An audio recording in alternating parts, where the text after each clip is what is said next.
Well, I want to welcome all of our members and our distinguished panel of experts to today's hearing that will focus on the acquisition and development challenges associated with the Littoral Combat Ship. Concurrent with our hearing this morning, the Government Accountability Office released a report entitled Significant Investments in the Littoral Combat Ship Continue Amid Substantial Unknowns About Capabilities, Use, and Cost. In this report, GAO expresses concern about the design stability of the platform and concern about the program goals of the mission modules. Until these issues are clarified, GAO has recommended Congress consider restricting future funding to the program for the construction of additional C-frames until certain conditions are met. This is not the first time that we have received reports critical of the LCS program. The Perez report was a report commissioned by the Vice Chief of Naval Operations to assess and review the Navy readiness to receive, employ, and deploy the Littoral Combat Ship. This report, conducted in early 2012, was also critical of the LCS program, both in terms of concepts and implementation. Specific concerns included in this report include the concept of operations, manning, maintenance, modularity, mission package capability, training, and commonality were identified. The Director, Operational Testing and Evaluation, has also expressed concerns about the survivability of the Littoral Combat Ship and indicated that LCS-1 is not expected to be survivable in combat and unable to maintain mission capability after taking a significant hit in a hostile combat environment. The testing program associated with this first class is also lagging. I'd be remiss if I did not mention the engineering casualties that LCS-1 is encountering during the deployment to Singapore. While expected in the first of class, the sheer number of casualties associated with LCS-1 is troubling and needs to be quickly addressed. In a time of reducing resources, the Navy is planning to even more heavily rely on this lower-cost alternative. I believe it's incumbent on this subcommittee to ensure that we have the most capable, lower-cost alternative that is relevant to the combatant commanders in time of conflict. I also believe that criticism of the LCS program is warranted.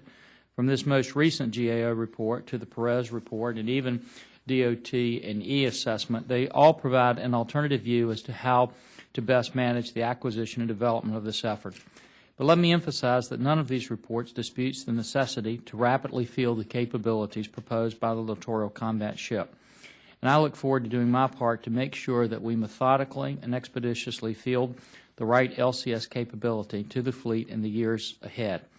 Today, we are honored to have as our witnesses the Assistant Secretary of the Navy for Research, Development, and Acquisition, the Honorable Sean Stackley. Mr. Stackley, thank you for being here and for your dedication to our country. The Director of the Navy Staff and Chairman of the Littoral Combat Ship Council, Vice Admiral Richard Hunt. And Admiral Hunt, we thank you for your service to this country and for taking time to be with us today. And the Managing Director of Acquisition and Sourcing Management, Government Accountability Office, Mr. Paul Francis. And Mr. Francis, thank you and your entire team for the good work that they do in bringing these issues forward. And we thank you all for being here. I couldn't think of a better panel to assist our subcommittee in reviewing this issue, and I hope that at the end of this hearing that we'll be best able to provide a firm direction as to the path forward with the LCS program. And before I recognize Mr. Courtney, I want to just make one other comment. It's this: I hear from time to time people saying, well, isn't this really problematic because we have a difference within the Navy even about the LCS, that we have people that are raising different issues and they're not on the same sheet of music. And I want to just tell you all, I take a totally different view of that. I want to applaud you all for being able to come to the table, having divergent points of view, being willing to really ask the tough questions and put them on the table.